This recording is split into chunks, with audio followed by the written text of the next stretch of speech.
নমস্কার সবাইকে। পরম পিতা বাবা কি জয়। আজকের আলোচ্য বিষয় হচ্ছে যোগা কি। হুম যোগার সঠিক ব্যাখ্যাটা কি সেটা আজকে আমরা জেনে নিব। হুম তো দর্শন শাস্ত্রে যোগা সম্পর্কে বিভিন্ন দার্শনিক বিভিন্নভাবে এর মত প্রকাশ করেছেন। হুম তো সব থেকে যে গ্রহণযোগ্য মতবাদটি সেটা আজকে আমি আলোচনা করব। হুম তো সব থেকে গ্রহণযোগ্য যে মতবাদ সেটা হলো সংযোগ যোগ ইতুক্তে জীবাত্মা পরমাত্মা, অর্থাৎ জীবাত্মার সঙ্গে পরমাত্মার যে মিলন সেটাই হচ্ছে যোগ। হুম অর্থাৎ ক্ষুদ্র আমিকে বৃহতে রূপান্তরিত করাই হলো যোগ।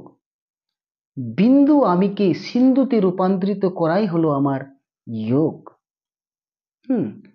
তো যোগ যোগ মিন্স এডিশন বা ইউনিটি নয়, যোগ হলো ইউনিফিকেশন।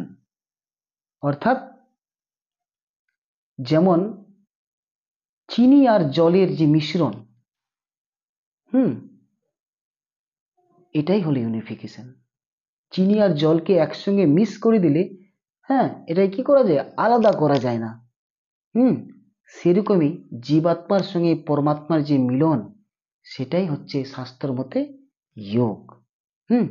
তো আমরা আজকে জেনে নিলাম যে যোগের সঠিক ব্যাখ্যাটা কি। নমস্কার সবাই, ভালো থেকো।